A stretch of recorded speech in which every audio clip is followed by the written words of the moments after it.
Hey, Steve here. Just want to do a quick follow-up video on the earlier video I put out today about the firmware update for the Canon R5 Mark II. It was updated to firmware version 1.3.0. Now, according to what I've researched, because you get an enter password prompt when you turn your camera on, and you also get the same prompt if your camera goes to sleep and you wake it back up, wants a password. It turns out that, and I'm going to read my notes here, so it turns out that Canon did this as a mandatory password setup in the recent firmware update to comply with new European cybersecurity regulations, specifically regarding wireless and network settings.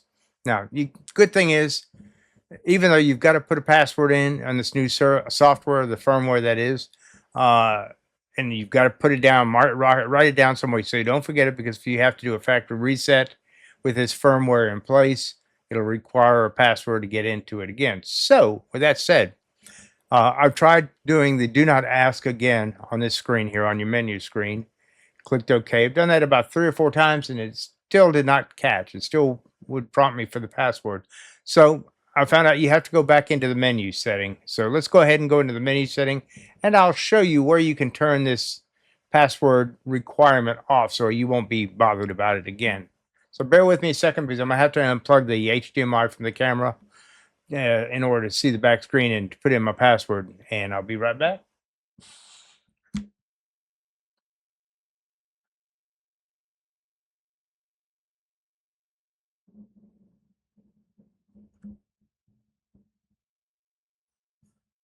Okay, I'm back in here. Let me go ahead and get into the menu.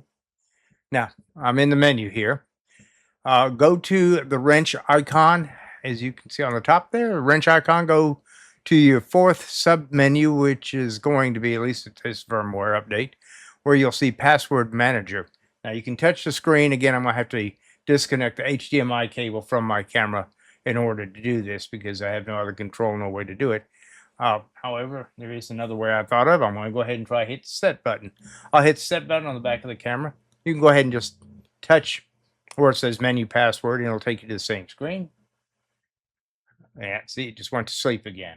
So let's see if I bring it back up, enter password. Bear with me a second.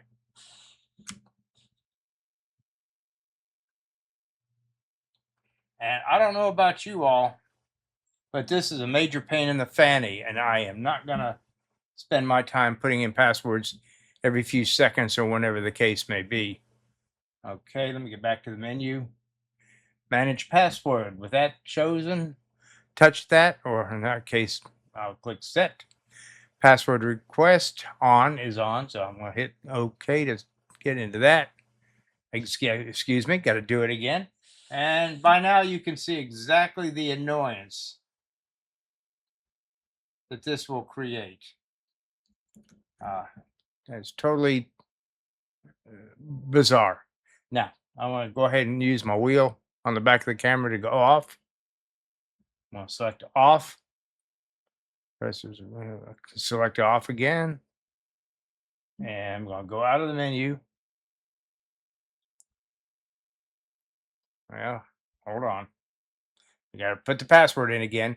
Again, it's annoying. Of course, you don't have to do like I do. You can just walk right through it.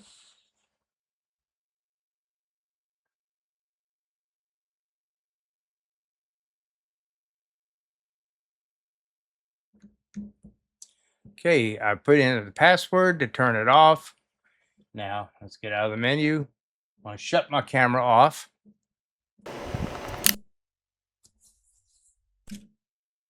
Okay, I'm going to turn it back on, and let's just see if I get prompted for that password now. And absolutely no prompt. Go back in the menu. Yep. No prompt. I've got the lens cap on, so that's why you don't see anything. No prompt for the menu, so that function is turned off. So that's how you're going to have to contend with this password situation. Hopefully, in a future update, if you choose English or whatever, they may have a way in the update itself to just totally bypass that feature. But that's how to turn that feature off. Don't need a password. Don't want to enter a password every time my camera goes to sleep or anytime I turn it on. I want it to be up and running and ready to go. Sorry for that little issue. Wish I put it in the other video, but I was not really aware of it until after I launched the video and ran across it a couple more times while using my camera today. So hope this helps. Hope this clears up a little confusion. And Canon, if you're watching this, we don't need the password here in the States. Leave the feature in there, but don't set it to a default on. This is Steve. Catch you in the next video. Have a good one.